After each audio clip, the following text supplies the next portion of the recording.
Vital সায়েন্সের পুরো summarise করলাম। তো ফার্স্ট যেটা হচ্ছে নর্মাল বডি টেম্পারেচার, যে 98.3 ডিগ্রি ফারেনহাইট। হাইপোথার্মিয়া কখন বলছি? যখন হচ্ছে বিলো 95 ডিগ্রি ফারেনহাইট থেকে কমে যাচ্ছে তখন আমরা হচ্ছে হাইপোথার্মিয়া বলছি। এবং হচ্ছে নর্মাল পালস রেট লিখেছি যে 60 to 100 হচ্ছে বিটস পার মিনিট হচ্ছে নর্মাল পালস রেট। যখন হচ্ছে 60 থেকে কমে যাচ্ছে ব্র্যাডিকার্ডিয়া বলি, যখন হচ্ছে 100 থেকে বেশি হয় তাহলে ট্যাকিকার্ডিয়া বলে। রেসপিরেশনের নর্মাল রেট হচ্ছে 12 to 20 ব্রিথস পার মিনিট।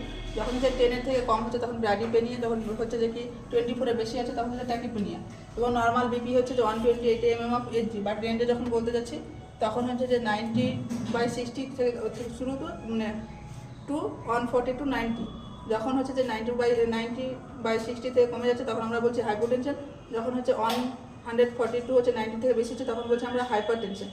SpO2, তারপরে হচ্ছে SpO2টা পড়ি যে কোন যন্ত্রের সাহায্যে পরিমাপ করা হয়, সেটা হচ্ছে পালস অক্সিমিটারের সাহায্যে কী হয় যে কী করা হয় যে SpO2 চেক করা হয়। এটা একটা ইনভেসিভ প্রসিডিওর। এখানে কি করা হয় যে ক্যাপিলারি অক্সিজেন স্যাচুরেশনটা ইন পার্সেন্টেজে চেক করা হয়। এর নর্মাল রেঞ্জে থাকছে 95 to 100%। এবং পালস অক্সিমিটার যদি রিডিং যদি বিলো কম আসে তাহলে আমরা কী করবো, ফার্স্ট হচ্ছে পেশেন্টকে ইনস্ট্রাক্ট করবো যে ডিপ ব্রিদিং টেকনিকটা ইউজ করবে। সাইড আমরা কী সাইডে আমরা হচ্ছে SpO2 চেক করবো, সেটা হচ্ছে ফিঙ্গার, নোজ, ইয়ার লোব হচ্ছে টাও। দেন হচ্ছে যে কি আমরা কখনোই হচ্ছে কি do not select on the extremity with an inadequate blood flow normal, যে নর্মাল ব্লাড ফ্লো থেকে যদি কম ব্লাড ফ্লো থাকে সেখানে আমরা কখনো হচ্ছে পালস অক্সিমিটার দিয়ে হচ্ছে SpO2 চেক করবো না। এবং যদি পালস অক্সিমিটার চেক করি সেখানে যদি নর্মালের থেকে ভ্যালু কম আসে তাহলে অবশ্যই আমরা কী করবো, যে যেখানে যে ফিজিশিয়ান থাকবে তাকে আমরা কী করবো যে ইনফর্ম করবো। দেন হচ্ছে pain rating scale. Pain rating স্কেলের সাহায্যে আমরা শুধু নিউমেরিক্যাল স্কেলটা করিয়েছি।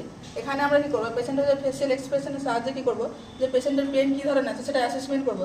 সেটার যে একটা ভ্যালু থাকে হচ্ছে যে 0 to হচ্ছে 10 পর্যন্ত। 0তে হচ্ছে যে কি পেশেন্টের কোনো হার্ট থাকে না, কোনো হচ্ছে আঘাত থাকে না। এবং হচ্ছে যে কি পেশেন্টের যখন হচ্ছে 10 ভ্যালু থাকে তখন হচ্ছে যে অসহ্যকর যখন ব্যথা হয় তখন।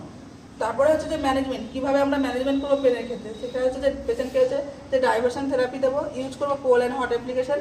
কোল্ড স্প্যান্ডিং দেবো, সেটার ওয়াটার হচ্ছে যে টেম্পারেচারটা থাকবে সেটা হচ্ছে 60 to 90 ডিগ্রি ফারেনহাইট।